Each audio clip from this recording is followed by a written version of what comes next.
마태복음 20장 20절로부터 28절 말씀입니다.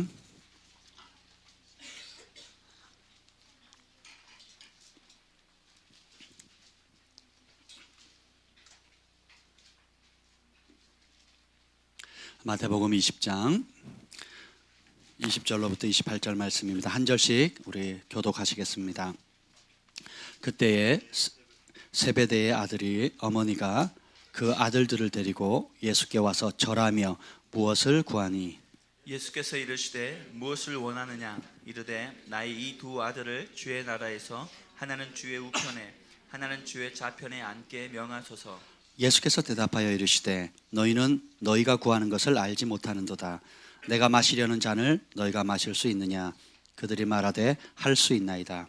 이르시되 너희가 과연 내 잔을 마시려니와 내 좌우편에 앉는 것은 내가 주는 것이 아니라 내 아버지께서 누구를 위하여 예비하셨든지 그들이 얻을 것이니라. 열 제자가 듣고 그 두 형제에 대하여 분이 여기거늘 예수께서 제자들을 불러다가 이르시되 이방인의 집 권사들이 그들의 임의로 주관하고 그의 고관들이 그들에게 권세를 부리는 줄을 너희가 알거니와 너희 중에는 그렇지 않아야 하나니 너희 중에 누구든지 크고자 하는 자는 너희를 섬기는 자가 되고 너희 중에 누구든지 으뜸이 되고자 하는 자는 너희의 종이 되어야 하리라. 다 같이요. 인자가 온 것은 섬김을 받으려 함이 아니라 도리어 섬기려 하고 자기 목숨을 많은 사람의 대속물로 주려 함이니라. 아멘. 성령님, 이 시간에 환영합니다. 오셔서 우리를 사로잡아 주시옵소서. 이 천국의 놀라운 비밀을 하나님 우리의 것으로 삼게 하여 주시옵소서. 하나님 앞에, 그리고 거룩한 천사들 앞에, 앞서간 믿음의 선진들 앞에 존귀하고 또 소중한 그러한 삶, 존재가 되어줄 수 있는 그 길을 걸어가게 하여 주시옵소서. 예수님이 가신 길, 예수님이 보여주신 길, 또 예수님께서 우리로 하여금 걸어가길 원하시는 그 길을 하나님 따라가게 하여 주시옵소서. 여호와 영이 나를 통해 말씀하시며 그 말씀이 내 혀에 있도다 하는 그 은혜가 오늘도 이 시간에 강력하게 풀어지게 하여 주옵소서. 예수님의 이름으로 기도합니다. 아멘. 할렐루야. 여러분 한 주간 또 잘 지내셨습니까? 예, 계속해서 하나님의 마음에 합한 자 그 시리즈 지금 오늘 8번째인데요. 어떤 사람이 하나님을 기쁘시게 할까, 하나님 마음에 합할까 하는 것에 대한 말씀을 나누고 있는데, 오늘 제목은 섬기는 자가 천국에서 크다라는 것입니다. 따라서 봅시다. 섬기는 자가 천국에서 큽니다. 아멘. 오늘 이 본문에 보면 내용은 아주 심플합니다. 예나 지금이나 태풍보다 더 센 바람이 있습니다. 이게 무슨 바람이죠? 예, 할렐루야, 치맛바람이. 예수님의 12제자가 있었는데 다른 사람들은 치맛바람을 일으킬 엄마가 없었어요. 근데 세베대의 아들 야고보와 요한의 어머니 강력한 치맛바람을 가지고 있었습니다. 야고보와 요한은 12제자들 중에 가장 학벌이 있는 배경을 가지고 있었어요. 그러니까 제사장도 알고 또 성전에도 마음껏 드나들 수 있는 어떤 학식층이 있고 권력에 가까운, 그리고 권력자들에게 친척이 있었던 영향력 있는 사람이었습니다. 그러니까 어머니도 당연히 영향력 있는 사람이었겠죠. 가문 자체가. 그러니까 어떻게 돼요? 서민들은 그 치맛바람을 일으키려고 해도 좀 쉽지가 않아요. 근데 이미 그것을 경험해 본 사람들, 남자들만 정치에 관심 있는 게 아니고 여자들도 정치에 관심이 있습니다. 그래서 예수님 앞에 쪼르륵 달려서 어떻게 합니까? 흙바닥에 엎드립니다. 그리고 큰 절을 합니다. 예수님께서 무엇을 원하느냐라고 물었어요. 그랬더니 주님의 나라에 가거든 우리 아들 우의정 좌의정 하게 해주세요. 근데 그 하게 해주세요가 아니고 그렇게 명령해 주세요라고 얘기를 합니다. 예수님 그럴 능력이 있는 분이죠. 예. 근데 한번 생각해 보세요. 하나님의 나라에서 존귀한 자리에 있게 해주세요 라고 하는 게 너무 좋지 않습니까? 그 사탄의 왕국에서 우의정 좌의정 하세요, 이름 이상하잖아요.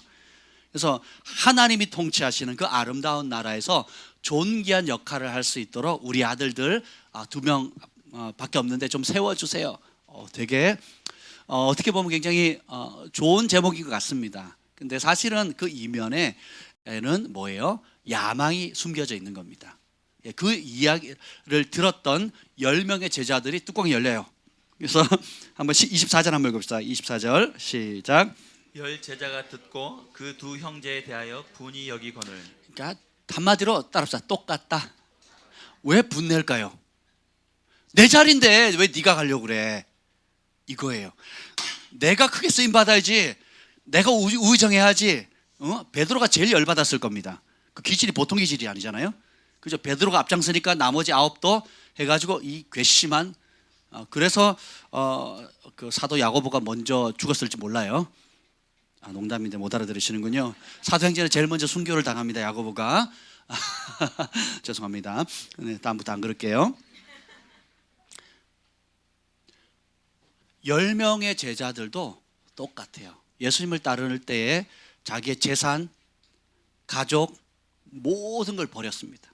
그 모든 걸 버리고 따를 정도로 전폭적으로 주님을 따랐는데 그 이면에는 뭐예요? 한 자리 하겠다라는 거예요. 교회 처음 나올 때는 여러 가지 어려움 때문에 주님을 만나기 위해서 나오지만 거기서 은사나 능력이나 어떤 자리를 차지하다 보면 나도 모르는 사이 야망이 올라와요. 사람에게 인정받고 또 그리고 어떤 교회에서 영향력을 발휘하려고 하고 심지어 나중에는 당회를 구성해서 그 목사님들을 목줄을 꽉 쥐고 있는 사람도 있습니다.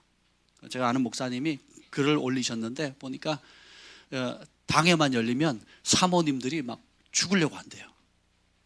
왜 그러냐 그랬더니 당회 가면 담임 목사님 가서 혼나는 자리래요. 그리고 온갖 그 브레이크를 다 걸고요.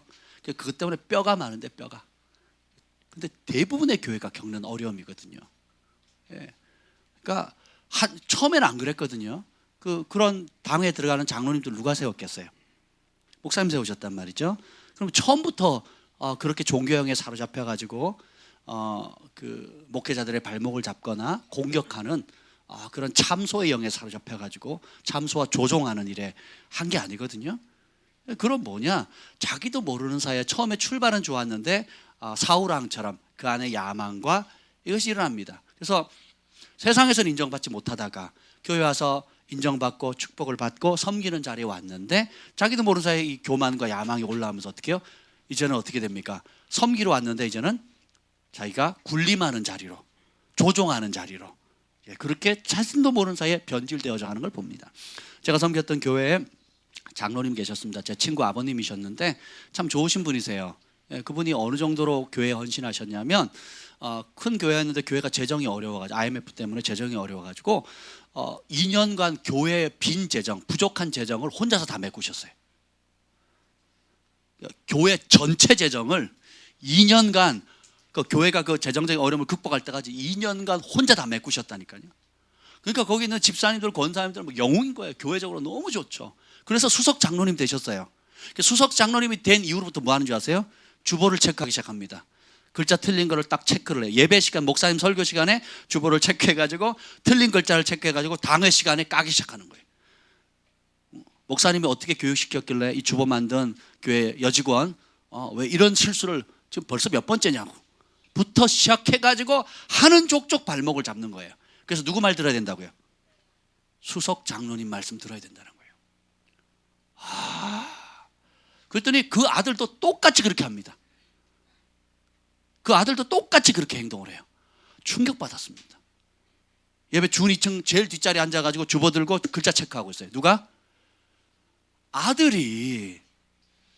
그 장로님 아들, 장로님은 늘 그렇게 하시고 그렇게 한 지 몇 년 됐거든요. 그걸 보면서 야 정말 이 종교형이 무섭구나, 이 교만이라는 게 무섭구나 라는 걸 알게 됐습니다. 여기 보면 우리 안에, 제 안에도 이것이 이런 야망들이 꾸물꾸물 올라오는 걸 느껴요. 안 되면 열등감에 빠지고요. 조금 잘 되면 내가 좀 기도했으니까, 내가 열심을 냈으니까, 내가 뭐 잠 안 자고 수고했으니까, 내가 뭐 양육을 했으니까, 내가 뭐 다 누가예요? 나예요, 나. 이거 그래서 여러분 지금 전부 다 공통적으로 동일하게 옷을 입고 오셨습니다. 그래서 이 겸손은 겉옷과 같아요. 여러분 바깥에 나갈 때 벗고 나가면 돼야 안 돼요? 그래서 겸손의 연단은 통과하는 게 아닙니다. 죽는 날까지, 따라합시다. 죽는 날까지 이 겉옷은 벗으면 안 돼요. 그래서 하나님의 권위가 부어지면 부어질수록, 은사의 능력이 커지면 커질수록, 재정의 기름 부음이 커지면 커질수록, 주님이 높이면 높일수록 어떻게 해요? 이 겸손의 겉옷이 두꺼워집니다. 그래서 그 겉옷으로 나를 가리지 않으면, 그 은혜의 겉옷으로 가리지 않으면 나는 언제든지 사단의 밥이 될 수 있어요. 그래서 크게 높이 쌓은 건물일수록 자빠지면 어떻게 돼요? 큰 파장이 일어나는 거거든요. 1층에서 뛰어내리실래요? 아니면 그 63빌딩에서 뛰어내리실래요? 안 뛰어내리는 게 최고예요. 안 뛰어내리는 게. 예. 안 뛰어내리는 게 지혜로운 겁니다. 교만하면 뛰어내리는 거예요. 예. 그래도 안 되면 그 건물 자체가 무너지는 거거든요. 그 인생의 수레바퀴 자체를 교만하면요, 마귀의 길로 갑니다. 루시퍼가 지혜가 없었던 게 아니에요. 능력이 없었던 게 아닙니다. 예. 영광이 없었던 게 아니에요. 영광, 지혜, 천사들의 3분의 1이 다 따라갈 만큼 영광이 찬란했거든요. 근데 그가 뭐예요? 자기 처소를 떠나요. 따라서 내 자리 지키자. 그러니까 자기가 어떤 자리에 있는지를 알아야 돼요. 내가 아내인지 남편인지, 가장인지 순종하는 자인지, 내가 직장의 사장님인지 직원인지, 학생인지 선생님인지, 내가 권위자인지 순종하는 자인지, 상황과 여건에 따라 여러 위치가 바뀌잖아요. 그러니까 자기 자리를 알아야 돼요. 그리고 그 자리에 충성됨을 보이는 겁니다. 그렇죠? 아내가 모든 걸 결정하죠. 그 집안 행복 없습니다. 그럼 남편이요, 눈을 바깥으로 돌려요. 집에 안 들어옵니다. 그리고 그때부터 난리가 납니다. 온갖 문제들이 다 생겨요. 그래서 지혜로운 아내는 어떻게 돼요? 평강공주와 바보 온달이 돼야 돼요. 그러니까 평강공주의 위대함은 뭐예요? 바보 온달을 뭘로 만들어요? 온달 장군으로 만들거든요. 여러분, 우리 어머니들, 아내님들, 기도 많이 하시고 신령하신 여러분들, 여러분 진짜 능력은 기도를 많이 하고 금식을 많이 하는 게 아니에요. 남편을 온달 왕자에 뭐예요? 온달 장군으로 만들어야 돼요. 그러니까 남편을 계속 바보 온달로 만드시면 안 돼요. 바보 취급하시고 무능력하고 기도도 안 하고 영적이지도 않고 또 뭐 이런저런, 여러분 교회에서 되는 영적인 잣대로 남편을 대시면 안 돼요. 뭘로 대해야 돼요? 하나님이 정하신 그 법대로 대하셔야 돼요. 그래서 집안의 가장이고 가정의 왕입니다. 하나님은 킹덤 오브 갓이에요. 하나님의 왕국입니다. 왕국에는 누가 통치해요? 왕이 통치. 그리고 예수님께서 우리를 마지막에 부르실 때 뭐예요? 그 핏값으로 우리를 왕과 제사장으로 삼았다 그랬거든요. 예수님의 이름이 뭐예요? 만 왕들의 왕이에요. 이해가 되시죠? 여러분 나중에 주님 앞에 상급을 받으면 도시, 고을을 통치할 수 있는 권세를 주거든요. 그때도 뭐예요? 왕권을 받는 겁니다. 이해가 되시죠? 그래서 이 땅에서 주님께서 주어진, 맡겨진 그 자리에서 자기의 위치를 이해하고 섬기게 되면 하나님께서 때가 되면 작은 일에 충성됐기 때문에 큰 일을 맡기시는 겁니다. 근데 교만한 사람, 그리고 권위 아래 거하지 않는 사람들은 사단의 꼭두각시가 되는 걸 많이 봅니다. 참 안타까워요. 재정도 있고 은사도 있고 기름 부음도 있는데 그 권위 아래 즐거이 거하는 그 훈련이 안 돼서 뿌리가 들린 채 이리저리, 그러니까 유리하는 별, 그러니까 유다서에 나오는 것처럼 유리하는 별처럼 이렇게 방황한 걸 보면 참 마음이 아픕니다. 그러면 사자라도 무리 가운데 떨어져 있으면 누구 밥이 되는 줄 아세요? 하이에나 밥이 됩니다. 사자가 힘이 세요? 하이에나가 힘이 세요? 사자가 힘이 셉니다. 근데 무리를 떠나는 순간 어떻게 돼요? 누구 밥이 돼요? 하이에나들은 힘은 적은데, 일도하려면 힘은 적은데 무리지어 다니거든요. 그러니까 깡패들이 하는 짓 꼭 그렇습니다. 제가 학교 다닐 때도 조직에 있는 아이들이 있었는데, 우리 친구들이 있었거든요. 보면 다 싸움 못하는 애들이에요. 싸움도 못하고 공부도 못하고요, 좀 여러모로 어려운 아이들이에요. 그리고 성격도 별로고 친구가 없는 아이들이에요. 그렇게 행동을 해요. 못된 짓 많이 하고. 그러니까 자기 힘으로는 맨날 얻어 터지는데, 그래서 어떻게 해요? 조직에 가입을 합니다. 그리고 어떻게 해요? 자기가 어려우면 얘기를 해요. 그래가지고 한 아이를 놓고 10명, 20명이 달려듭니다. 그리고 두들겨 패요. 제 친구들도 그렇게 해서 많이 맞았거든요. 그러니까 꼭 사단이 하는 습성 그대로인 거예요. 그래서 여러분, 예수님께서 피값으로 우리를 구원하시고 성령을 부어주셔서 내주하시는 성령의 음성을 듣도록 하는 존귀한 은혜를 주셨잖아요. 그러면 여러분이 집에 귀찮게 눈 오는데 교회 올 필요 없이 그냥 집에서 예쁘게 기도실 마련해놓고 가족끼리 단란하게 예배드리면 얼마나 좋겠어요. 할렐루야. 근데 주님이 핏값으로 뭘 사셨다고요? 교회를 사셨어요. 핏값으로 뭘 세우셨다고요? 교회를 세우셨다는 거예요. 그래서 영적 질서를 배우게 하시고, 그리고 서로 다른 다양한 사람들을 통해서 사랑하는 법, 용납하는 법, 용서하는 법, 용서받는 법, 기쁠 때뿐만 아니라 슬플 때도 함께하는 법, 이해될 때만 신뢰해 주는 게 아니라 이해되지 않을 때도 용납하고 믿어주는 훈련들, 그리고 나보다 못한 사람을 섬기는 법, 그리고 내가 최고인 줄 알고 와봤더니 나보다 탁월한 사람들이 많다는 것을 알게 됩니다.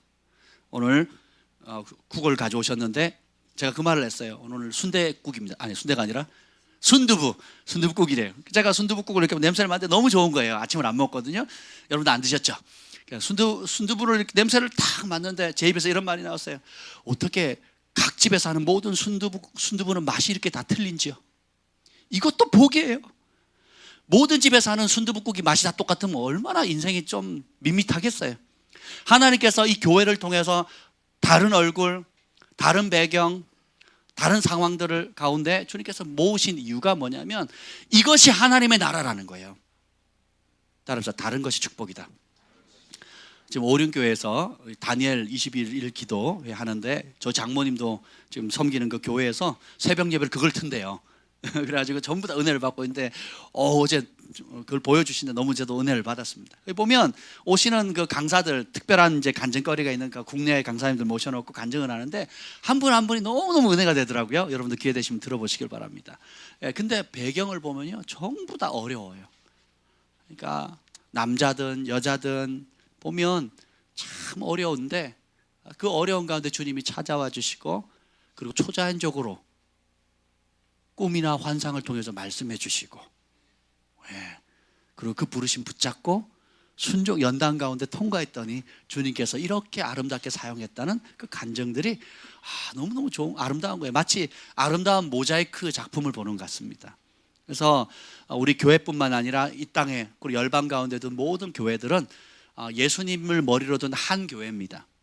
그리고 각기 색깔은 틀리지만 그런 각기 다른 배경, 어려움, 난관과 시련 가운데 하나님을 의지했을 때 주님께서 우리를 어떻게 아름답게 빚어가시는지, 그리고 주님이 우리를 축복하실 때 직접 하셔도 되는데 그렇게 하지 않고 정 목사님을 통해서 축복하고, 또 우리 누구를 통해서 축복하고 누구를 통해서 축복하고 서로 축복하는, 영적인 복을 받으면 물질로 갚고 물질적인 복을 받으면 또 영적인 복으로 갚고 서로 간에 어떻게 해요?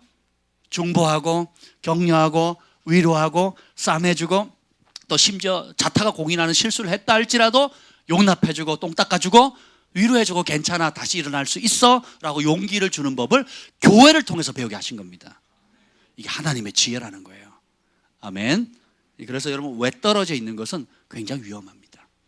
그거는 내가 사자 새끼도 제가 사자라 그랬죠. 근데 무리로 떠난 사자는 하이에나 밥이 되는 겁니다. 주의하셔야 됩니다. 오늘 그래서 보면 화가 났어요. 이 안에 야망들 때문에. 그래서 예수님이 일반 세상 사람들은 권세를 부린대요. 그러니까 이리 와 저리 가 하면 듣죠. 그러니까 내 말만 들어. 그래서 누구 편한 대로 하는 겁니까?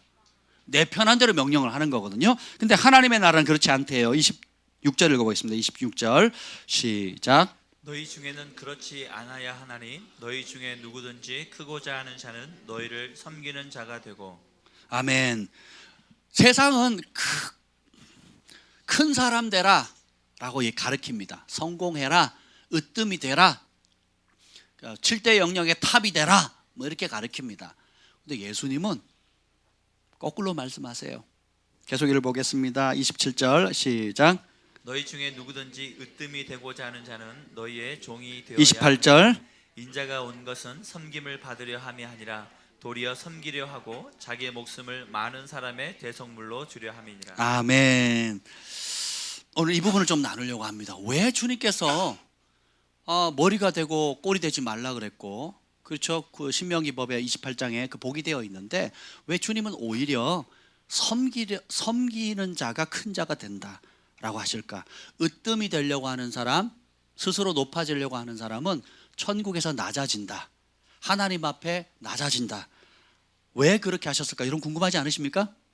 아멘. 그래서 오늘 제가 그걸 나누려고 합니다. 아침에 제가 이제 추워서 좀 일찍 나왔습니다. 일찍 나와가지고 차를 이제 시동을 좀 켜놓고, 그래서 우리 꼬맹이들 차에 탔을 때 따뜻하게 해주려고 제가 나와서 시동을 켜고 미리 준비를 했습니다. 그리고 아이들이 탔어요. 따뜻한 가운데 타고 이제 오는데, 타는 순간부터 제가 막 방언이 터지기 시작하는 거예요. 그래서 저희 집에서 여기까지 오는데 40분 걸리거든요. 주일날 안 막히니까. 그럼 40분 내내 방언을 했습니다. 아주 큰 소리로. 제가 큰 소리를 방언했더니 우리 사랑이가 잠이 안 와요. 막 그러고 다 조용해졌어요. 전 같으면 막 찬송하고 막 제잘제잘 하면서 오는데 다 그냥 제 방언 소리에 전부 다 자더라고요. 그래서 조용히 왔습니다. 저 혼자 막 큰 소리로 막 방언을 하고 오는데, 한강제쯤 왔을 때 성령의 음성이 들리는 거예요. 그게 뭐냐면 하나님이 저를 얼마나 사랑하시는지에 대한 그 사랑이 막 밀려오는 거예요. 그러면서 하나님은 사랑이시다 하면서 어떤 은혜를 주시냐면, 갑자기 제 안에 이런 장면을 보여주시는 거예요. 이후에 우리가 이 땅에 시련과 연단 가운데 부르심을, 사명을 다 마치고 주님 앞에 섰을 때에 한평생 주님께서 우리에게 베풀어 주신 그 크고 놀라운 사랑을 다시 재생해 보는 거예요. 리플레이를 하는 겁니다. 하나님 앞에서 리플레이를 하는데, 기도에 대한 응답에 대한 감사, 보호하신 은혜 감사, 인도하신 은혜 감사, 공급하신 은혜 감사, 위로와 격려 주신 은혜 감사, 또 수많은 좋은 만남들, 재능과 하늘의 신령한 은사들, 뭐 이렇게 제가 인식하고 있는 많은 감사거리들 있잖아요. 그걸로 인해서 감격스러운 거예요. 막 그 감격이 막 밀려오는 거예요. 근데 더 놀라운 거는 무엇보다도 내가 인식하는 것보다 인식하지도 못했고 감사하지도 못했던 헤아릴 수 없는 수많은 우리 하나님 아버지의 돌보심과 세심한 사랑의 배려가 막 확 몰려오는 거예요. 막 눈물이 나는 거예요. 우리 가족들은 아무도 모릅니다. 저는 아무도 모르게 눈물을 흘리는 사가 있거든요. 운전하면서 막 우는 겁니다. 막 너무 좋아가지고, 내가 인식한 것 중에 감사를 몇 프로나 드립니까, 사실. 그렇죠? 인식해도 잘 감사를 못 하거든요. 근데 내가 인식해서 하나님께 감사를 올려드리는 것보다 인식하지 못하고 감사도 안 돌렸지만 주께서 베푸신 섬세한 은혜와 사랑은 헤아릴 수가 없는데, 그걸 내가 만약에 이후에 주님 앞에 깨달았다면 얼마나 감사했겠습니까? 그 사랑이 막 밀려오는 거예요. 이야, 그러면서 막 방언이 막 터지기 시작해요. 계속 막. 그럼 제 안에 이런 찬양이 나오는 거예요. 저 하늘보다 높고 저 바다보다 깊다. 주님께서 주신 베푸심 날로 더욱 귀하다. 날로 더욱 귀하다. 그러니까 날이 갈수록 주께서 우리에게 베푸신 그 놀라운 사랑이 끝이 없다라는 거예요. 그래서 제가 방언을 멈출 수가 없었습니다. 그래서 계속 그 하나님의 사랑이 막 밀려오는 겁니다. 아침에 그 우리 어떤 연락을 받았는데,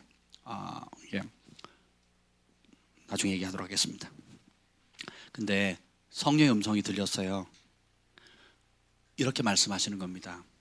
사랑이란 섬기는 것이란다.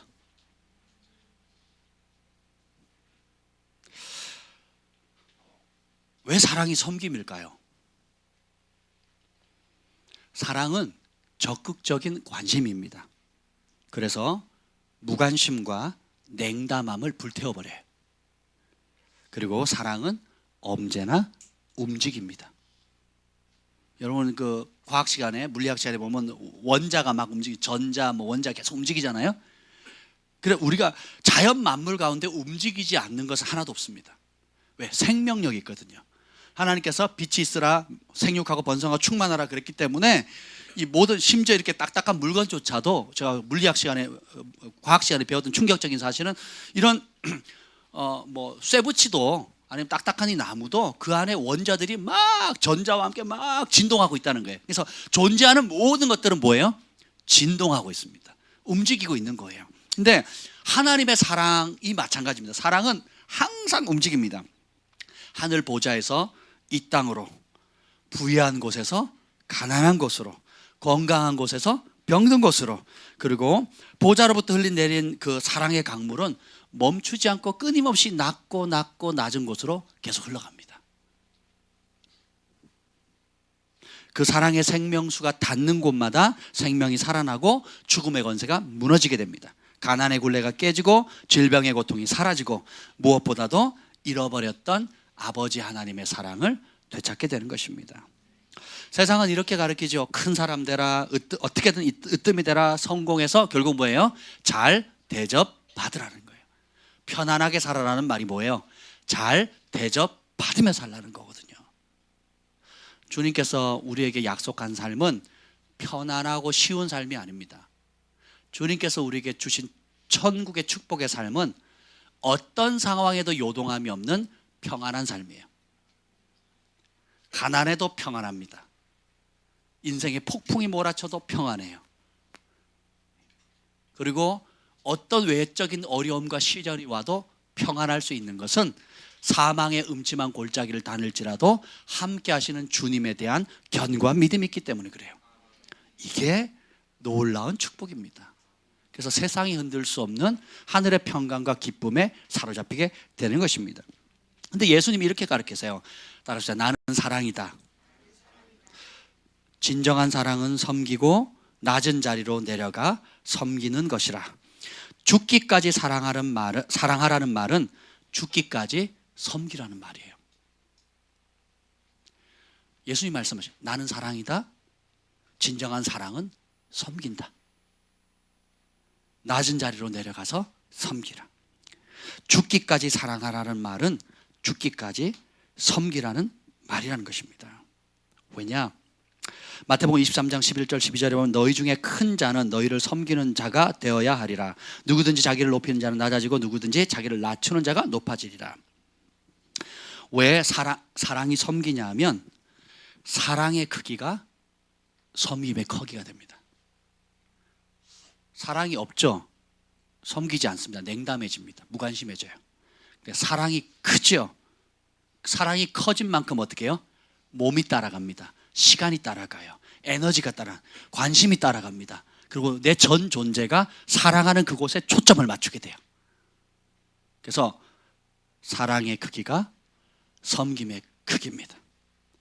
사랑한다 말하면서 섬기지 않는 것은 사랑일까요? 아닐까요? 아니에요. 제가 성도들 신방하거나 이렇게 대화를 해보면 가끔씩 좀 충격을 받을 때가 있어요.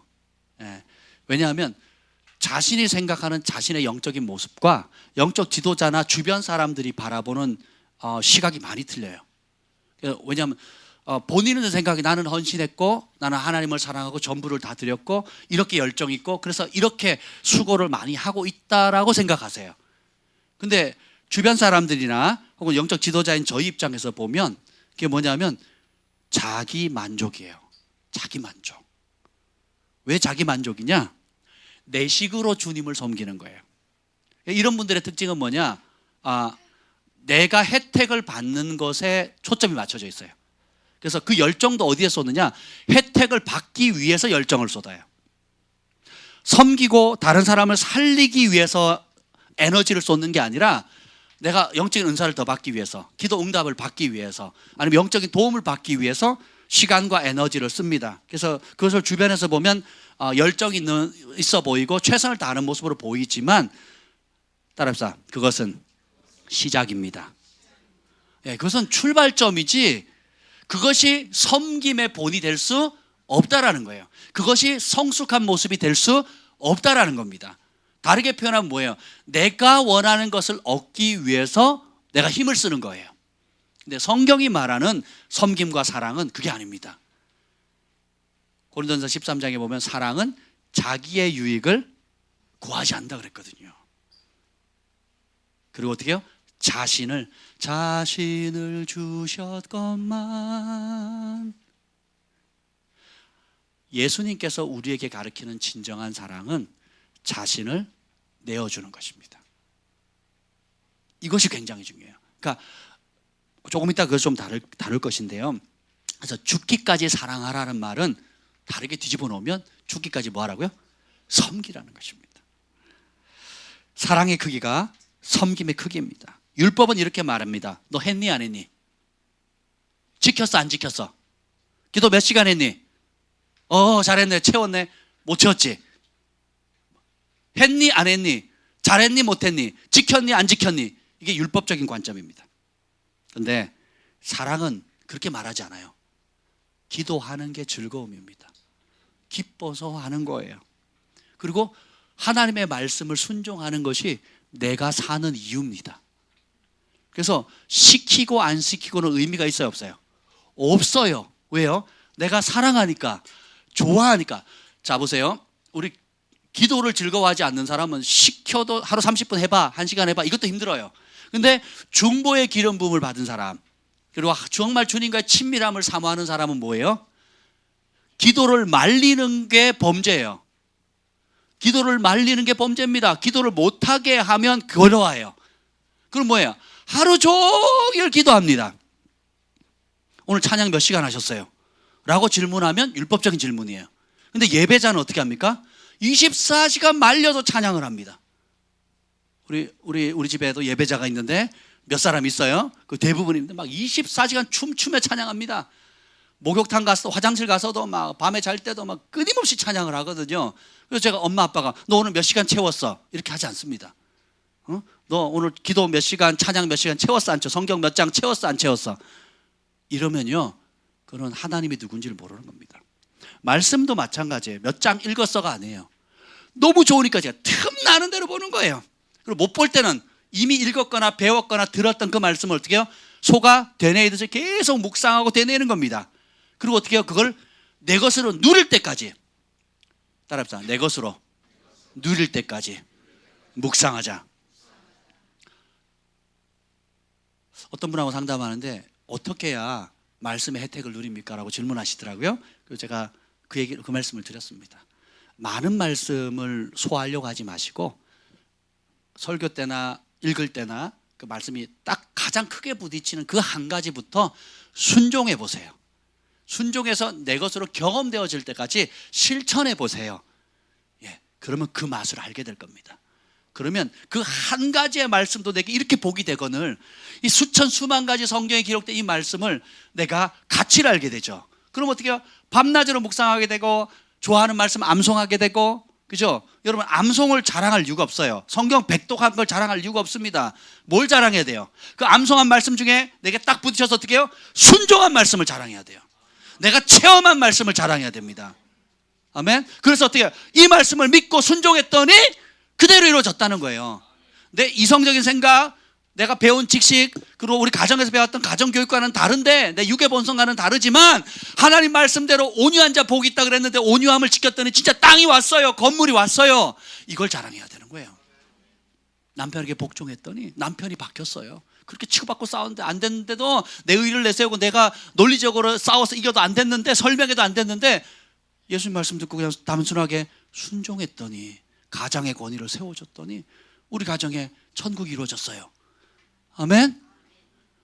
남자들은 여자들 말빨을 못 이깁니다. 만약에 남자가 여자와 아내와 싸워서 말빨로 이겼다? 그 사람은 남자가 아닌 거예요. 잘못 태어난 겁니다. 그러니까 어떻게 해요? 말로 해서 안 되니까 어떻게 해요? 밥상 뒤집어 엎는 겁니다. 밥상 뒤집어 엎고 뭐 쥐고 있으면 던지는 거예요. 나 화났다, 내 말 좀 들어라, 이 말이거든요. 그러니까 말로 설명이 안 되니까 어떻게 돼요? 이제 입에서 팍 불이 나가고 막 집히는 대로 막 던지는 거예요. 어떻게 잘하냐고요? 제가 많이 봤고 많이 해봐서 알아요. 근데 사랑은 그렇지 않습니다.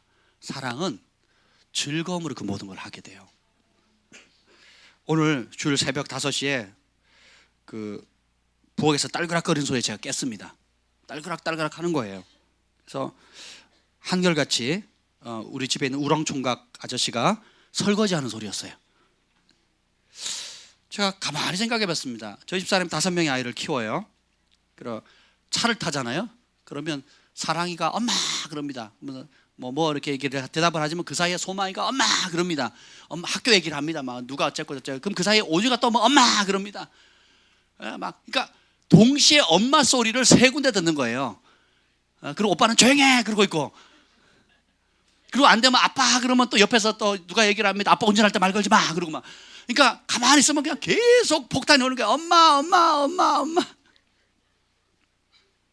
여기저기서 엄마 그러는 거예요. 아우 내가 생각해도 막 힘들겠더라고요. 그래서 눈 감아 조용히 해. 자 뭐 설거지 빨래해야죠. 요즘 또 이제 참 기적 같은 일이 생겼어요. 우리 지난주에 학교 다닌 지 11개월 만에 처음으로 우리 온유가 100점을 맞았잖아요. 받아쓰기 100점을. 기도해 주셔서 감사합니다. 수고하신 여러분. 매일 받아쓰기 10번을 하거든요. 한 주에 한 번 하는 걸. 그래서 어머니가 붙들고 열심히 해가지고 어제 시험을 한 주에 매일 10번씩 해가지고 시험을 봤는데 둘 다 하나씩 틀렸어요. 90점 맞았습니다. 그것도 기적이에요. 어떻게 매일 10번을 연습을 똑같은 문제를 똑같이 나오거든요. 똑같이 했는데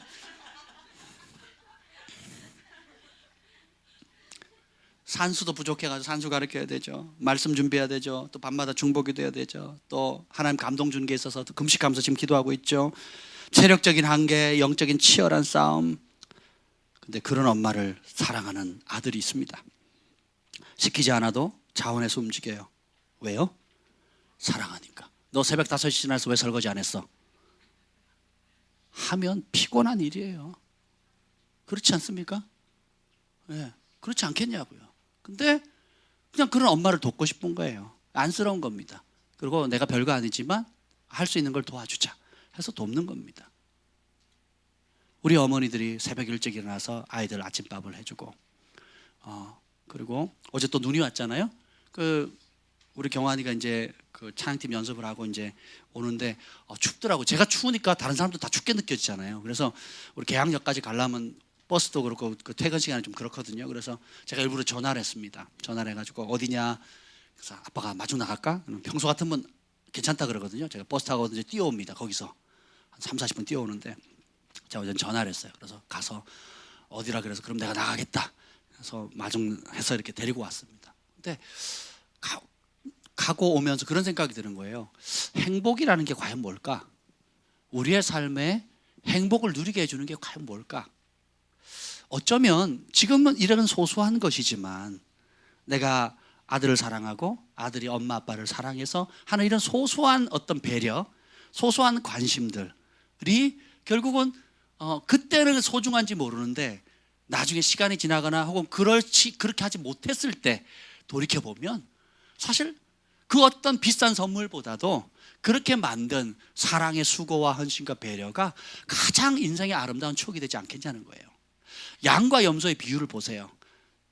예수님께서 영벌에 혹은 영원한 상에 슬피 울며 이를 갈고 아니면 창세리로부터 예배된 아버지의 잔치에 참여하라고 했을 때 그 차이점 분기점이 뭡니까? 둘 다 알아요 몰라요? 몰라요. 왜요? 사랑은 인식하지 않습니다. 내가 이만큼 했다, 내가 이만큼 자랑할 거리다, 내 의다, 주님 앞에 나가서 꼭 자랑할 거야. 이거는 사랑이 아닐 가능성이 많습니다. 그럼 진정한 사랑은 뭐냐? 자연스러운 거예요. 우리 어머니들이 우리를 키울 때 그 똥기저귀 최소 1000번 이상 갑니다. 몇 천 번 갈거든요. 목욕시키죠. 새벽에 일찍 일어나죠. 그리고 밤늦게 뒷처리하죠. 그죠? 그리고 이불 빨래, 오줌 싸고 똥 싸고 나면 그 이불 빨래 다 하는 겁니다. 그러니까 보이지 않는 건데 또 남편을 위해서 기도하고 중보하고 금식하고. 그러니까 이런 보이지 않는 그런 우리 아버지들이 새벽 일찍 일어나가지고 직장 가서 여러 어려움과 시련 가운데서도 사람 대하는 것처럼 어려운 게 없거든요. 돈이 뭐라고, 생계가 뭐라고, 자존심 꾹꾹 참아가면서 멸시받으면서. 예. 또 저희 아버지 광산에서 19년 일하셨거든요. 막장에. 제가 기도하는데 하나님 환상으로 보여주시는데 몇 년을 보여주셨어요. 그게 뭐냐, 목숨을 걸고 우리 가족 살리려고 교회도 안 다니셨고 신앙도 안 하셨지만 그냥 심플해요. 우리 자녀들 그리고 어머니 우리 네 식구 먹여 살리려고 거기서 목숨을 걸고 탄을 캐고 계시는 거예요. 근데 그걸 굉장히 뭐랄까 서치라시 비치면서 굉장히 우리는 산업욕구나 하면서 홍보 영상처럼 굉장히 멋있게 하나님 보시기에는 너무 멋있게 조명해서 그걸 보여주시는 거예요. 환상으로 매일 보여주셨거든요. 거의 매일 3년을. 그걸 보면서 제가 3년을 눈물을 흘리면서 기도했거든요. 우리 아버지를 놓고. 나는 우리 아버지 알코올 중독에 폭력적이고 아주 못된 아버지 죽이고 싶은 아버지, 우리 엄마를 괴롭히고 우리 가정을 파괴시킨 아버지, 아주 내가 모든 술집 다 폭파시키겠다 막 이 분노를 이를 갈고 있을 때 하나님의 관점은 다른 거예요. 네가 그렇게 미워하는 너희 아버지는, 그렇게 아버지를 미워하는 너희들을 위해서 오늘도 목숨을 걸고 땀을 흘리면서 지하 1000m 그 막장에서 탄을 캐고 있다라는 거예요. 그걸 보여주시는 거예요. 혜택만 받아 먹으려고 하지 말고 그렇게 고생하는 아버지의 그 수고를 기억하라는 거예요. 그리고 아들이, 하나밖에 없는 그 아들이 아버지를 위해서 진정한 사랑으로 구하지 않는다면 누가 온 마음을 다 쏟아서 니네 아버지 위해서 중보하겠냐? 성령께서 알려주시는데 막 펑펑펑 울었죠. 그 3년을 거의 매일 울었거든요. 돌이켜보니까 저의 눈물이 아닌 거예요. 하나님의 마음을 제 안에 부으셔서 하나님이 저를 통해서 우신 거예요. 하나님이 저를 통해서, 성령께서 저를 통해서 기도하게 하신 겁니다. 성령께서 저를 통해서 대신 금식하게 하신 거예요. 그래서 내가 자랑할 게 있다 없다? 하나도 없다라는 겁니다. 사랑의 크기가 섬김의 크기입니다. 여러분 얼마만큼 사랑하십니까? 얼마만큼 가족을 사랑합니까? 섬기는 만큼이에요. 얼마만큼 교회를 사랑하십니까? 섬기는 만큼이에요. 얼마만큼 여러분 주변에 어려운 사람들 사랑하십니까? 섬기는 만큼이에요. 안 섬기면 다 자기 연민입니다. 자기 만족이에요. 섬기지 않는 사랑, 움직이지 않는 사랑은 가짜입니다. 제가 전도를 하러 갈 때나 신방을 하러 갈 때 때로는 굉장히 먼 곳을 갑니다. 전도를 하러 갈 때도 버스를 1시간 타고 걸어서 1시간을 가서 찾아갑니다. 하나님께서 직접 무슬림처럼 꿈에 나타나가지고 예수님이 직접 묵신의 몸을 입고 바울에게 나타나가지고 짜잔 나타나가지고 한 번에 한 큐에 딱 해주면 얼마나 좋겠어요. 그랬던 하나님도 결국은 바울이 눈 멀었을 때, 3일 동안 눈 멀었을 때 누구를 보냅니까? 아나니아 선지자를 보내잖아요. 그 아나니아가 두려워하거든요. 저 사람 예수 믿는 사람 죽이는 사람인데 죽이는 사람한테 가래요. 근데 주님이 어떻게 돼요? 사람을 보내시거든요. 사랑하지 않으면, 목숨 걸지 않으면 움직일 수가 없습니다. 따라서 합시다. 움직이지 않는 사랑은 가짜입니다. 섬기지 않는 사랑은 위선입니다. 예, 그거 아셔야 돼요. 여러분 자신의 모습을 보셔야 됩니다. 예, 이건 성격이나 기질이 아니에요. 예, 성격이나 기질이 아닙니다. 세 번째는 따라합시다. 섬김의 크기가 사랑의 크기다. 제가 두 번째는 사랑의 크기가 섬김의 크기라 그랬잖아요. 근데 뒤집어 놓은 겁니다. 섬김의 크기가 사랑의 크기입니다. 엘리사는 많은 그 선지자 생도들을 가지고 있었어요. 그래서 선지자들의 그룹을 일으키는 정말 하늘에 불을 내리는 어마어마한 선지자였죠. 근데 그게 기름 부음을 이어받은 사람이 누굽니까? 엘리야죠. 잘못했네요. 엘리야를 맨날 헷갈려.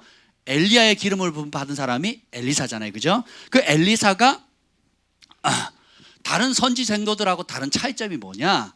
이제 그 엘리사를 성경은 뭐라고 기록하냐면 그 스승 엘리야의 손에 물 붓던 자거든요. 예. 여러분 광야에 가보시면 알겠지만 물 구하기가 참 어렵습니다. 물 구하기도 어렵고 그리고 먼지가 많기 때문에 씻는 게 참 쉽지가 않아요. 그래서 물 때문에 많이 싸우거든요. 아브라함이 우물 파니까 아비멜렉이 와가지고 종들이 와가지고 뺏어가 버리거든요. 이삭이 우물 파니까 또 뺏어가잖아요. 그러니까 그 배경을 이해하셔야 돼요. 그러니까 물이 굉장히 귀하거든요. 근데 그냥 손에 물 붓도록 항상 대기하는 사람인 거예요. 그리고 인생의 마지막 자리에 많은 그 선지자 생도들은 은사가 있으니까 우리 스승이 곧 하늘로 불말과 불병거 타고 올라갈 걸 알아요. 대단하지 않습니까? 제가 언제 죽을까요? 우리 예언팀 맞춰보세요. 그럼 예언자가 아닌 거예요. 수준이 아주 낮은 거예요. 근데 엘리야의 생도들은 다 압니다. 이제 곧 올라간다는 거예요. 얼마 안 남았다는 거예요. 그래서 베델에 뭐 어느 지역에 길갈에 어느 지역마다 그 선지자 생도들이 다 알아요. 근데 엘리야가 엘리사에게 말합니다. 너 그만 따라와라. 주님이 나를 들어 올리실 거다. 따라오지 마라 그래요. 그 따라오지 말라는 소리를 선지자 생도들도 알고 엘리사도 알아요. 근데 사랑은 때때로 멈출 수가 없습니다. 따라오지 말라고 해서 안 따라가지 말아야 될 때가 있고, 따라오지 말라 그래도 따라가야 될 때가 있거든요. 이 차이가 뭐냐? 선생으로 대하느냐 아비로 대하느냐예요. 선생으로 대하는 사람은 뭐냐? 은사와 영적 정보와 혜택을 바라보게 됩니다. 그래서 그것을 줄 때만 가까이 지내는 거예요. 어떤 영적인 신령한 은혜나 영적인 정보나 또 혜택을 받을 때는 가까이 하는데, 그것이 떨어지면 어떻게 돼요? 멀리하게 됩니다. 그래서 이 엘리야가 승천하게 될 때에 이 엘리야를 선생님으로, 스승으로 대한 사람들은 그 놀라운 장면에 구경꾼이 됩니다. 구경하는 사람, 알아맞추기도 해요. 예언적으로 나는 이 정도 신령해, 언제쯤 아는데 구경꾼이에요. 근데 아버지로 섬긴, 그러니까 엘리사가 엘리야를 향해서 뭐라고 하냐면, 올라갈 때 내 아버지여 내 아버지여 이스라엘의 병거와 마병이여 이렇게 얘기하거든요. 그래서 아버지로 섬긴 자는 처음처럼 마지막까지 함께해요. 따라서 처음처럼, 처음처럼 마지막까지 동일하게 대합니다. 그게 뭐냐? 사랑의 힘이에요. 그 사람에게 뭐예요? 엘리야의 겉옷이 임하죠. 유업을 받습니다. 그리고 어떻게 해요? 그 기름 부음을 그대로 받아 갑절의 능력을 덧입고 하나님 나라를 이 땅에 이루는 축복의 통로가 되는 겁니다. 저는 우리 하나님이 너무 신비하신 것 같아요. 하나님은 중심을 보시잖아요. 그러니까 마음만 중심을 보는 게 아니라 하나님이 하시는 모든 일에 그 원리가 그대로 적용이 돼요. 정보나 혜택이나 어떤 내가 필요한 것들을 뽑아먹는 데 익숙한 사람들은 그냥 그런 혜택만 받아요. 근데 진짜 하나님의 유업과 기름 부음과 이 시대에 쓰임받는 그런 일을 하는 사람은 마음을 다 쏟는 사람입니다. 진심으로 사랑하는 사람이에요. 그러니까 마음과 진심을 다하면 어떻게 돼요? 옮길 때마다 움직여요. 같이 옮길 때마다 움직입니다. 같이 움직여요. 그만 알아. 내가 내 목숨을 걸고 내가 죽지 않는 한은 떠나지 않을 겁니다.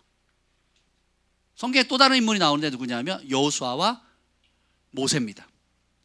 모세가 돌 맞는 자리에 누가 함께해요? 여호수아가 합니다. 40일 동안 산에 올라갔을 때 산 밑자락에서 기다린 사람이 누구예요? 여호수아예요.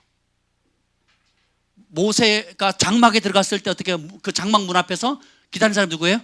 여호수아예요.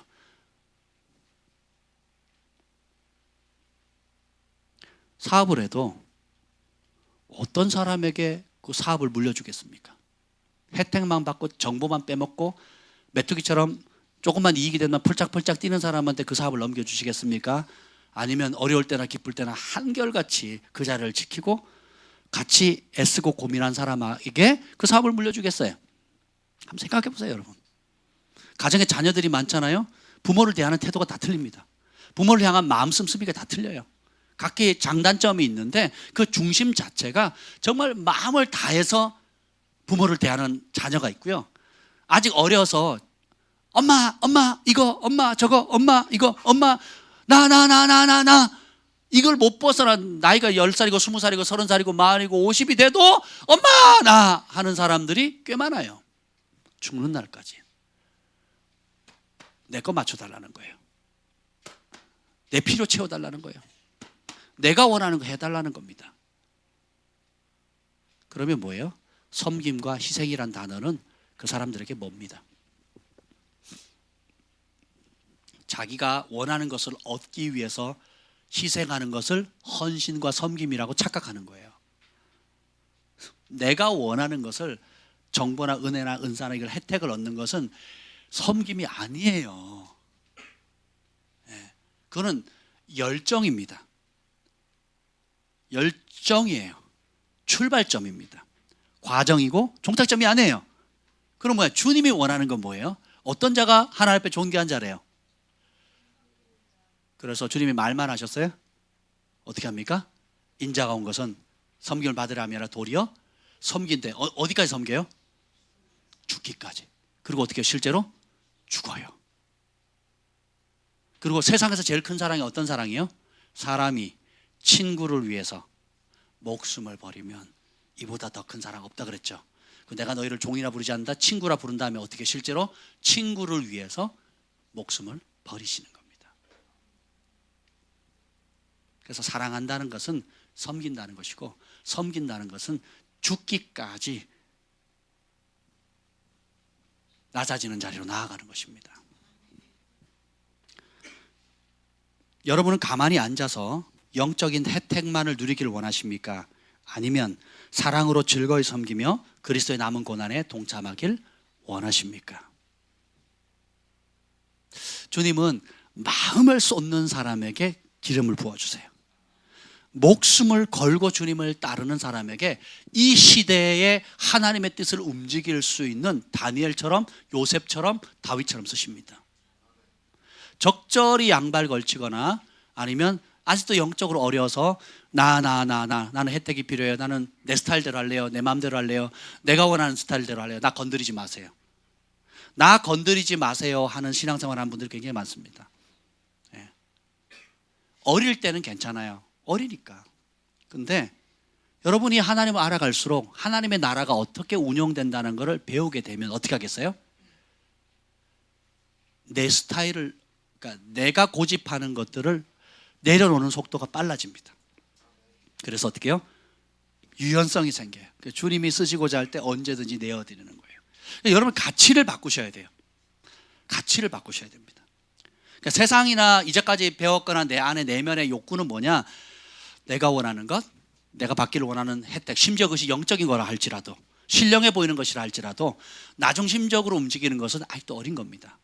근데 주님이 기뻐하는 건 뭐예요? 사랑으로 섬기는 겁니다. 사랑의 크기가 섬김의 크기고, 섬김의 크기가 사랑의 크기라는 거예요. 오늘 차 타고 올 때 제가 방언하는데 통변이 이렇게 된 겁니다. 아침에 올 때 세 가지 주님께서 통변해서 주신 말씀이 이거예요. 그래서 제가 오다가 경환 한번 통변해봐 그랬더니 엉뚱한 얘기를 하더라고요. 그래서 맞는 말을 했어요. 근데 정말 제가 그 영어로 통변이 되는 거예요. 사랑이라고 쓰고 섬김이라고 읽는 겁니다. 그러면서 주님께서 우리에게 주시는 말씀이 있는데, 영적 게으름과 나태함을 버리라는 겁니다. 잠언서 6장 6절에 보면 게으른 자여 개미에게 가서 그가 하는 것을 보고 지혜를 얻으라. 요즘 개미 보기도 어렵잖아요. 그렇죠? 저희 어릴 때는 개미집 엄청 털었거든요. 에프킬라 뿌리기도 하고 불지르기도 하고 그리고 막 이게 갈기갈기 잠깐만요 이제 아니 뭐 그랬습니다. 그리고 놀았어요. 근데 개미가 진짜 일사불란하게 움직이잖아요. 수도 엄청 많고 자기 몸보다 몇십 배, 몇백 배 큰 물건을 들거든요. 그리고 누가 시키지 않아도 쪼르륵 움직입니다. 참 신기해요. 그렇죠?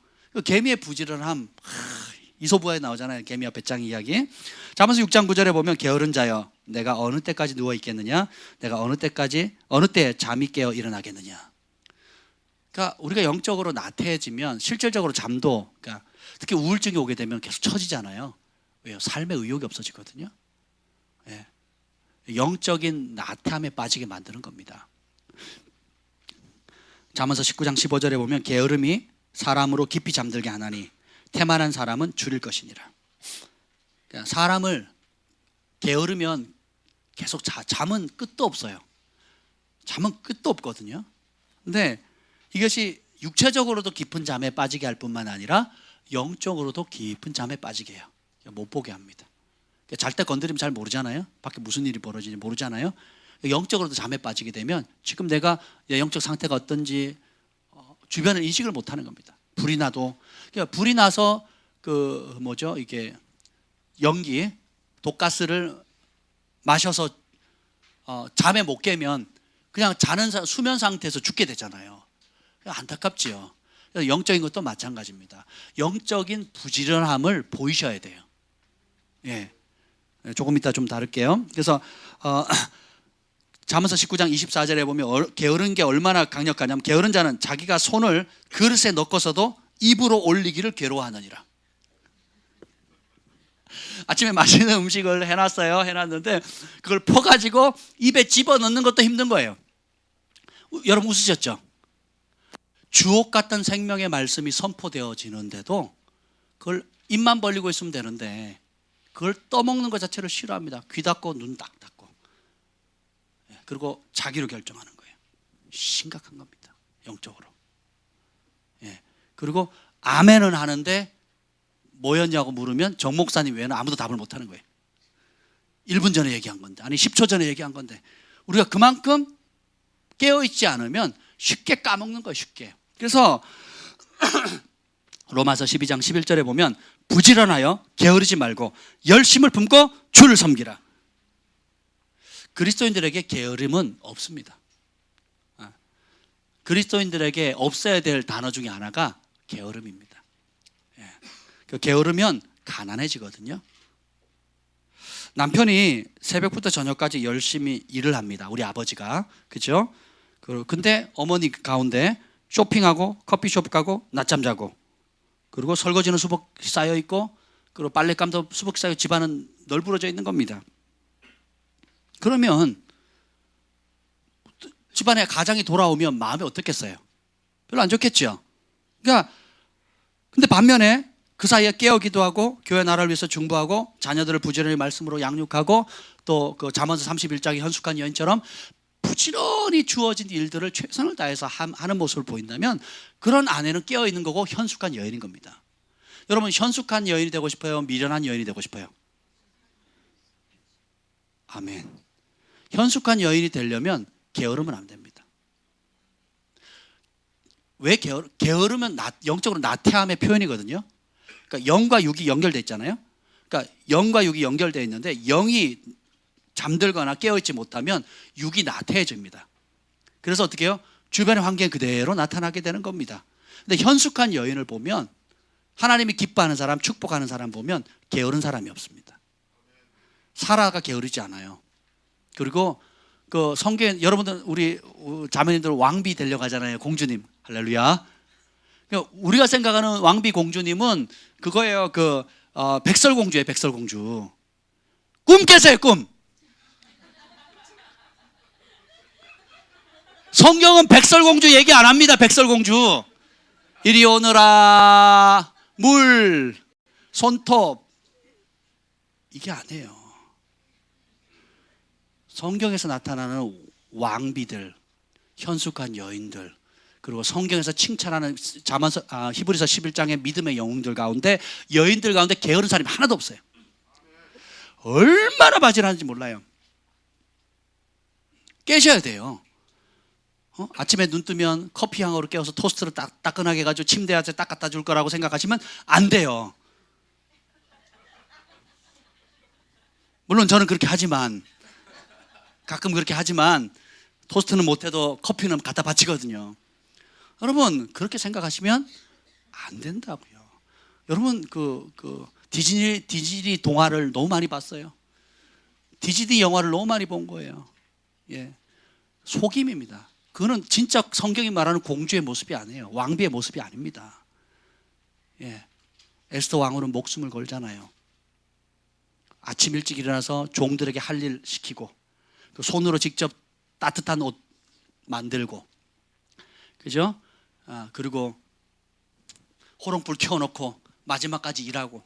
그러니까 보면 우리 할아버지 할머니의 모습인 게 억척스러운 모습인 게 사실은. 그러니까 부지런함을 따라갈 수 없어야 됩니다. 부지런함을. 할렐루야. 예수님의 삶을 한번 보세요. 새벽 일찍 일어나거든요. 저녁 늦게까지 기도해요. 언제 주무셨대?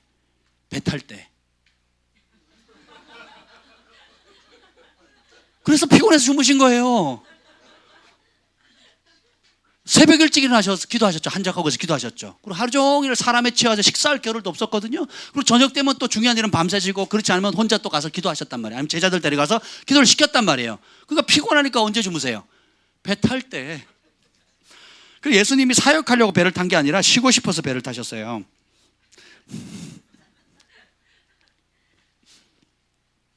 여러분, 돈을 버는 일에는 우리가 부지런하잖아요. 돈 된다 그러면 그걸로 부지런함을 제한하지 마시고 영적인 일에도 부지런하시길 바랍니다. 왜 부지런함이 없으면 영적인 냉담함과 무관심이 생겨요. 그리고 점점점 자기 중심의 늪에 빠집니다. 자기 중심의 늪에 빠져 영적으로 게을러요.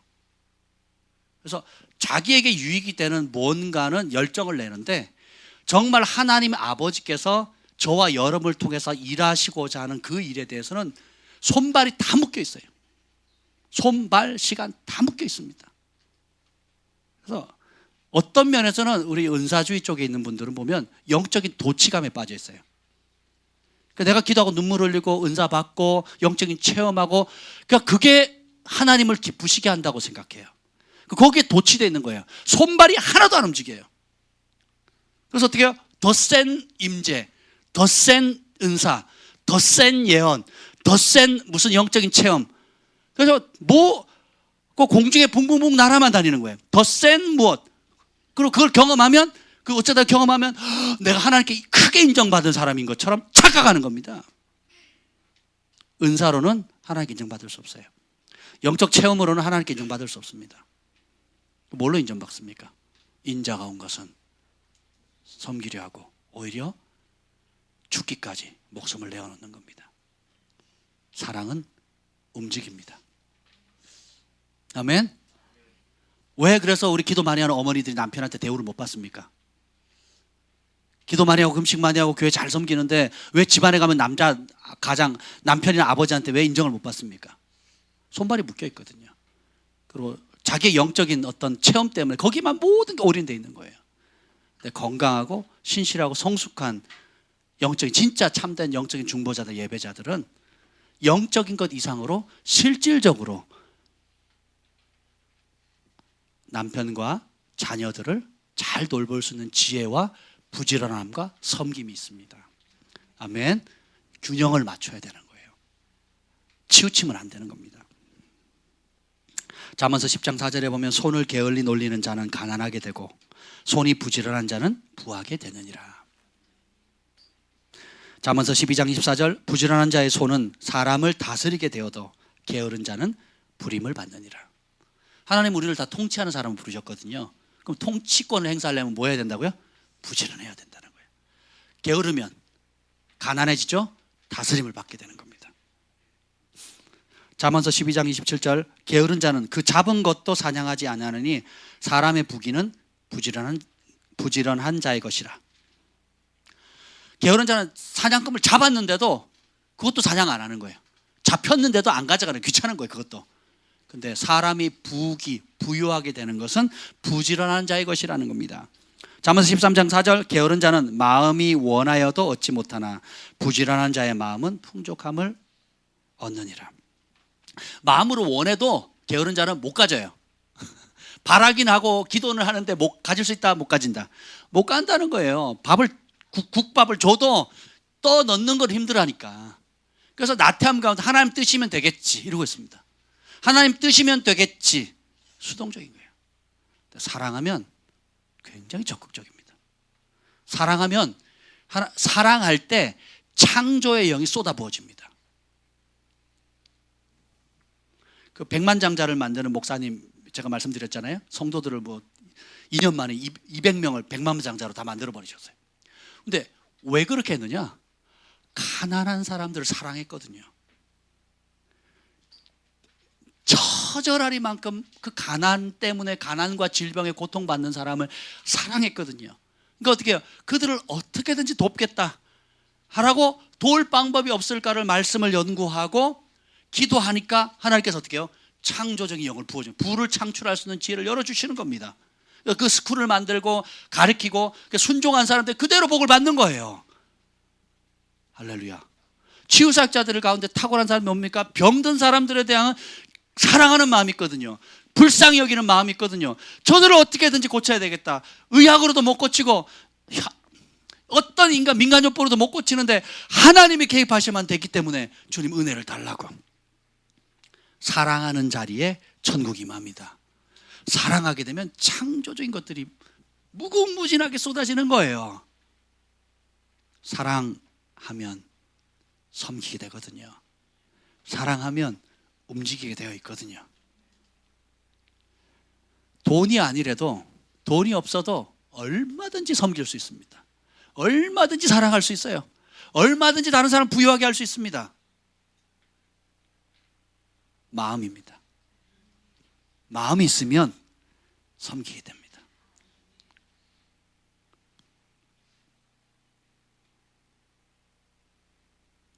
데살로니가 후서 3장 6절에 무서운 말씀이 있어요. 형제들아, 우리 주 예수 그리스도의 이름으로 너희를 명령하노니 게으르게 행하고 우리에게 받은 전통대로 행하지 아니하는 모든 형제에게서 떠나라.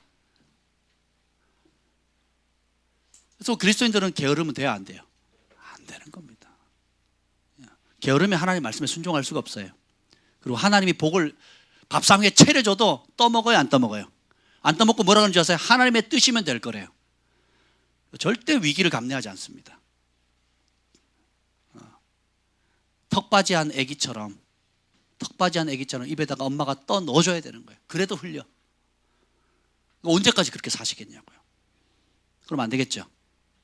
부지런해야 돼요. 그래서 성경에 아까 제가 읽어드렸잖아요.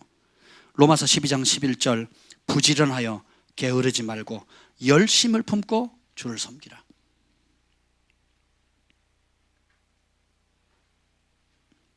히브리서 6장 11절에 보면 우리가 간절히 원하는 것은 너희 각 사람이 동일한 부지런함을 나타내어 끝까지 소망의 풍성함에 이르라. 한결같은 부지런함이 필요합니다. 한때 파르르 냄비 끓듯이 팍 끓다가 언제 그랬냐는 듯이 뒷짐지는 사람 많아요. 그래서 제가 사역을 하면서 배운 것이 있습니다. 약속을 크게 하는 사람을 제가 잘 믿질 않아요. 그러면서 속으로 그럽니다. 열매로 말씀하세요. 그래서 약속을 크게 해서 일을 했다가 뻥끈한 게 한두 번이 아닙니다. 저희 교회도 큰 약속을 하신 분들이 몇 분 있어요. 그럼 제가 기도합니다. 주님, 저 말씀을 지킬 수 있게 해달라고. 그런데 아니나 다를까 그러면 뻥끈을 펑펑 냅니다. 그럼 저는 이제 그 약속이 있을 때 이미 그걸 받을 거냐 말 거냐 할 때 제가 뒷수습할 준비를 하고 대답을 합니다. 크게 말하는 사람 치고 크게 뻥끗 안 내는 경우가 드물어요. 그래서 제가 얘기하는 게 말씀하지 말고 행동하시라고. 약속하지 마시고 준비했다가 때가 되면 행동을 하시라고. 안 그러면 서로 고생해요. 말한 사람 약속 못 지키면 민망하고 또 그거 믿고 일을 진행하다가 뻥끗하면 그 뒷수습도 어려운 거예요. 특히 큰 행사할 때, 큰일 할 때 그런 분들 많거든요. 그럼 종종 있으면 제가 기도합니다. 그리고 서로를 위해서 기도해요. 잘 해결되도록. 그리고 마음의 준비를 합니다. 그리고 지혜를, 이것이 뻥끗 났을 때 어떻게 처리할 것인가. 제가 보기에는 뻥끗 나는 거예요. 근데 그분이 약속을 하거든요. 그럼 어떻게 격려해야 되잖아요. 약속을 했으니까. 그러니까 격려 차원에서는 제가 믿고 한다고 얘기를 합니다. 근데 저는 또 반면에 교회를 지켜야 되기 때문에, 교회를 보여야 되기 때문에 그 뒷수습을 할 것들을 또 기도합니다. 어떻게 실제적으로 처리할 건가를 고민을 하게 돼요. 그래서 깨달은 게 뭡니다. 하나님 나라에서 마음 있는 사람은 말하지 않는다. 따라서 마음 있는 사람은 행동한다. 그래서 예하면 예하고 아니면 아니라 하지 그 이상에서 나온 것은 자기 욕심이라 그랬거든요. 야망이라 그랬거든요. 체면입니다. 그럴 필요가 없어요. 여러분 남 도울 때 그냥 조용히 도우시면 돼요. 제 삶에 성공하면 이렇게 도와주겠다고 한 사람 중에 도와준 사람이 없습니다. 그런 사람들은요 억 단위로 돕겠다고 얘기를 해요.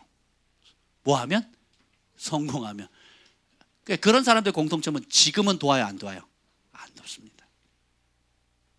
지금 보리떡 5개, 물고기 두 마리를 내어놓지 못한다. 밀가루, 기름 조금을 내어놓지 못한다. 그걸 콩반 쪽이라도 나누는 게 안 된 사람은요 거액이 들어와도 안 되고 하나님이 주시지도 않아요. 제가 얘기했잖아요. 하나님이 10억 주시면 내가 5천만 원 내겠다고, 헌금하겠다고, 선거헌금하겠다고. 미친 생각이라니까요. 미친 생각. 우리가 얼마나 많이 그렇게 기도합니까? 저 그런 기도 많이 듣거든요. 그렇게 기도해달라고. 이번 비즈니스 해결되면 예를 들면 100억짜리가 해결되면 그러면 제가 1억 하나님께 헌금하겠다고. 제가 속으로 콧방귀 낍니다. 아이고 진짜 그러면 제가 이렇게 생각하죠. 1,000만 원 빌려주시면 제가 10만 원 돌려드릴게요. 이거하고 뭐가 달라요? 생각 발상 자체가 아주 기본이 안 됐어요. 기본이. 100억을 주시면 그 100억이 다 누구 거예요? 하나님이 기뻐하는 대로 쓰겠습니다 해야 되는 거예요. 그리고 그것이 들어오지 않을 때 지금 어떻게 해요? 따라서 합시다. 내 손 안에 있는 것, 내 손 안에 주어진 것들로 나누고 공반쪽도 나누고 아픔도 슬픔도 같이 하는 법을 배우셔야 되는 겁니다. 그래서 이 말씀을 마지막으로 드리겠습니다. 천국에서 큰 자는 섬기는 자예요. 왜 그렇습니까? 천국에서는 천국에서 큰 사람이 되려면 구약이나 신약이나 공통적으로 제일 큰 계명이 뭐라 그래요? 하나님 사랑, 이웃 사랑이잖아요. 한 단어로 사랑하라 그러잖아요. 그러면 이 땅에 사는 동안에 하나님이 제일 중요하게 생각하는 게 사랑이잖아요. 사랑을 한 사람이 천국에서 크거든요. 그렇죠? 그래서 여기 보면 사랑하는 자가 천국에서 커요. 그러면 천국에서 큰 자는 사랑하는 자고, 근데 사랑은 다른 말로 뭐라고요? 섬김이라 그랬죠. 사랑은 정체되어 있지 않습니다. 사랑은 항상 움직여요. 그 움직임을 두 자로 뭐라 그래요? 섬김이라 그러는 겁니다. 그래서 사랑의 크기가 섬김의 크기예요. 사랑한다 그러면서 안 섬기면 안 사랑하는 거예요. 그렇죠? 섬김이 큰 사람은 내가 사랑한다 말하지 않아도 큰 사랑을 하는 거예요. 사랑한다 말은 많이 하는데 섬기지 않는다면 사랑이 없는 겁니다. 제 얘기가 아니고 주님이 그렇게 보신다고요. 누가 사랑하는 자입니까? 섬기는 자예요. 그래서 섬기는 자가 천국에서 귀한 대접을 받습니다. 천국뿐만 아니라 이 땅에 사는 내내 섬기는 자는 존귀한 사람이에요. 여러분, 교회에서 늘 이렇게 어떤 단체든지 직장 생활을 한다든지 혹은 친척들끼리 모였을 때도 이렇게 친척들이 모였을 때 부엌에서 열심히 음식 만들고 또 음식 차려오고 또 정리하고 설거지하고 그런 사람은요 끊임없이 환대받습니다. 근데 와가지고 늦게 와, 일부러 음식 다 차릴 때까지 늦게 와가지고 체린 밥만 먹고, 그리고 어떻게 돼요? 이제 설거지할 때는 애기 안고 나갑니다. 한 번은 속는데 올 때마다 그래요. 그럼 미운 털 탁 박혀요. 그러면 부모님이 유산을 누구에게 물려줄까요? 제가 아는 분 말씀드렸잖아요. 포항에 갔는데 하여튼 서너 5남매인가 있는데 셋째인가 그래요. 근데 아버지가 병들었는데 매일 찾아가는 겁니다. 셋째가. 평소에도 잘했고, 근데 병들으셨을 때 이제 요양소에 있는데도 매주 찾아가는 거예요. 매주. 그리고 주중에도 틈난 대로 찾아갑니다. 그냥 안부 묻고. 그랬더니 어느 날 어머니가 그러는 거예요. 돌아가실 날도 멀었어요. 한참 멀고 건강하신데 나중에 이 재산 분배했다가는 자식들 간에 싸움 터질 것 같으니까 살아있을 때 정신 말짱할 때 나눠주자 그래가지고 저기 어디야, 저기 옛날에 무슨 산이죠? 박정희 대통령 시절에 그 감옥소 청송. 예, 그 청송 되게 아름답거든요. 거기에 산에 몇천 평 땅과 그리고 재산을 그냥 물려주신 겁니다. 그리고 자녀들한테는 얘기하지 말아요.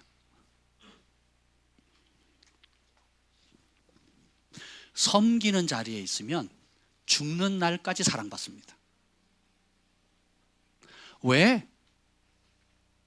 나라와 문화와 국경을 넘어서서 세상에 있는 모든 인종들이 공통적으로 가장 존경하는 사람이 누군지 아세요? 대통령이 아닙니다. 노벨 평화상을 받은 사람이 아니에요. 어머니입니다. 자기를 낳아준 어머니, 자기를 길러준 어머니. 왜요? 태어날 때부터, 아니 임신했을 때부터 9달 반 동안 품고 있죠. 태어날 때부터 요람에서 무덤까지 죽을 때까지 어머니는 뭐합니까? 섬기거든요. 못 배워도, 못생겨도, 배가 나와도, 얼굴에 주름살이 생겨도, 병들어도 어머니는 존경받습니다. 하나님이 천국의 원리를 이 땅에 그대로 보여준 거예요.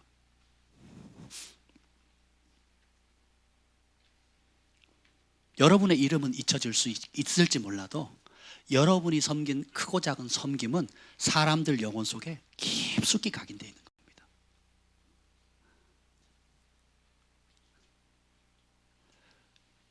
천국에서도 섬기는 자가 클 뿐만 아니라 이 땅을 살아가는 오늘 하루하루도 섬기는 자리에 있는 사람은 존귀케 돼요. 하나님도 존귀하게 보시고 그 혜택을 받는 사람도 존귀하게 봅니다. 어머니처럼.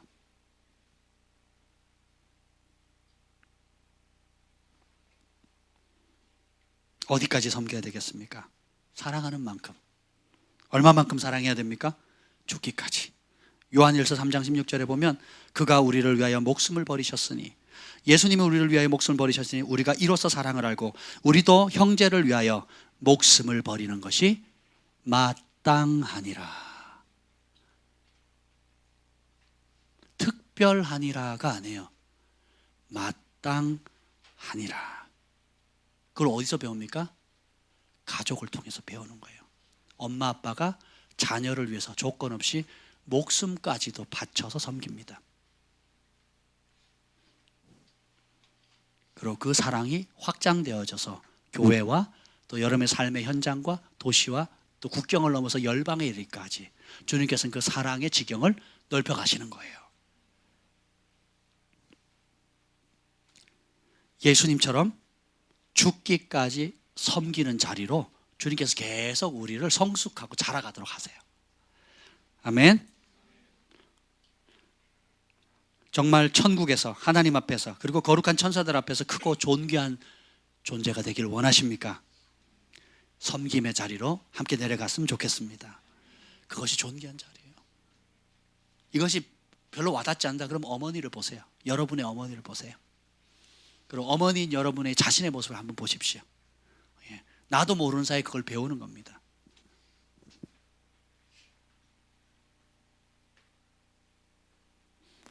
마태복음 18장 3절에 보면 그러므로 누구든지 이 어린아이와 같이 자기를 낮추는 사람이 천국에서 큰 자니라. 마태복음 18장 오늘 20장 읽었잖아요. 근데 18장에도 똑같은 질문을 해요. 그때 제자들이 예수께 나와 이르되 천국에서 누가 크니까? 천국에서 누가 큽니까? 천국에서 한번 한 자리 좀 해볼게요. 그랬더니 뭐라 그럽니까? 어린아이 같이 되지 않으면 결단코 천국에 들어가지도 못한대요. 크고 작고의 문제가 아니라 어린아이처럼 섬기지 않으면 천국 자체를 못 들어간다고요. 천국은 사랑의 나라잖아요. 사랑하면 섬겨야 되고 게으르면 섬길 수 있어요, 없어요?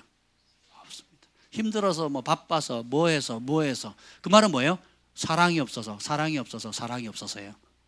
사랑이 없어서 못해요. 사랑이 없어서 못 도와요. 사랑이 없어서 기도 못해요. 이 말하고 똑같습니다. 사랑하면 움직이는 겁니다. 여러분의 하나님께서 여러분 각자에게 거룩한 영적 열정을 주셨어요. 이제 그 열정이 내가 얻는 엘리야의 생도들처럼 내가 받는 영적인 은혜 혜택 쪽에 초점을 맞추는 것이 아니라 그 열정이 이제는 어떻게 돼요? 하나님이 긍휼히 여기는 사람, 하나님의 마음에 하나님의 눈길이 가 있는 사람, 하나님의 몸된 교회, 그리고 하나님께 쓰시고자 하는 그런 여러 사회의 영역에 여러분을 통해서 하실 그 일의 섬김의 자리로 능동적으로 가셔야 돼요. 하나님 여러분이 각자에게 부르심의 자리 주셨잖아요. 사회 곳곳의 영역에 그 부르심의 자리에서 뒷짐지고 하나님 뜨시면 되겠지라고 생각하시면 안 돼요. 다니엘처럼 적극적으로 나가셔야 됩니다. 이 뜻이 환상을 봤는데 뭔 뜻인지 모르겠어요. 작정하고 기도하는 겁니다. 이스라엘의 회복이 가까웠는데 언젠지 모르겠는 거예요. 작정하고 금식하고 기도하는 거예요. 하나님 시켰습니까? 천사가 와서 하라 그랬어요? 하나님은 그래서 사랑하면 자원하게 된다니까요. 사랑하면 선한 욕구가 생겨요. 그걸 잡으면 어떻게 돼요? 능동적으로 움직이게 됩니다. 제가 예언사를 하면서 참 갖는 보람 중에 하나가 뭐냐면 각자의 부르심을 발견할 수 있다는 거. 근데 그거 아세요? 부르심은 초청입니다. 초청은 그 초청장을 받고 행동하는 사람이 있고 그 초청장을 받고 책상 서랍 속에 집어넣거나 파일 속에 쌓아놓는 사람들이 있습니다. 누가 초청장의 혜택을 받을 수 있을까요? 모든 예언은, 대부분의 예언은 초청입니다. 대가를 지불하지 않으면, 섬김의 자리로 능동적으로 뛰어들지 않으면 서랍 위에 먼지만 수북히 쌓이는 겁니다. 먼지만 쌓이는 거예요. 사랑이라 쓰고 섬김이라고 읽는다 그랬죠? 예. 사랑의 크기가 섬김의 금이에요. 다니엘을 한번 생각해 보세요. 뭐 불편한 게 있다고. 남부럽지 않은 성공을 이뤘잖아요. 뭐 불편한 게 있다고. 근데 어떻게 해요? 그는 자기 편안함과 혜택의 삶에 안주하신 삶이 아닙니다. 가장 높으신 하나님의 부르심이 뭔지에 초점을 맞췄어요. 그리고 그것을 알기 위해서 금식하고 기도합니다. 그리고 그 뜻을 알았을 때 목숨 바쳐서 섬겨요. 희생합니다. 행동합니다. 하나님 오늘도 그런 사람을 찾고 계십니다. 하나님 마음에 합한 자는 섬기는 자예요. 왜요? 사랑하니까. 진짜 사랑하면 행동합니다. 진짜 사랑하면 움직입니다. 진짜 사랑하면 예수님처럼 죽기까지 섬깁니다. 마태복음 5장 19절 읽고 마치겠습니다. 그러므로 누구든지 이 계명 중에 지극히 작은 것 하나라도 버리고 또 그같이 사람을 가르치는 자는 천국에서 지극히 작다 일컬음을 받을 것이요 누구든지 이를 행하며 가르치는 자는 천국에서 크다 일컬음을 받을 것이다. 예수님이 지금 산상수를 통해서 여러 하나님 나라의 원리를 가르쳤잖아요. 이것을 어떻게 해요? 행동하면 천국에서 존귀한 자래요. 그러면 천국에서 존귀한 자는 이 땅에서도 존귀하게 하나님께서 만드십니다. 그게 은총이에요. 그 은혜를 받으실 예수님의 이름으로 축복합니다. 섬김이라 쓰고 사랑이라고 읽고 사랑이라고 쓰고 섬김이라고 읽는 겁니다. 예, 여러분의 사랑의 크기는 결국 뭐라고요? 섬김의 크기가 사랑의 크기입니다. 주님 감사합니다. 오늘 생명의 말씀을 주셔서 감사합니다. 이 말씀 따라 주님 우리에게 예수님께서 인자가 온 것은 섬김을 받으려 함이 아니라 도리어 섬기려 하고 자기 목숨을 많은 사람의 대속물로 주려 했던 것처럼 우리도 그 길을 가게 하여 주시옵소서.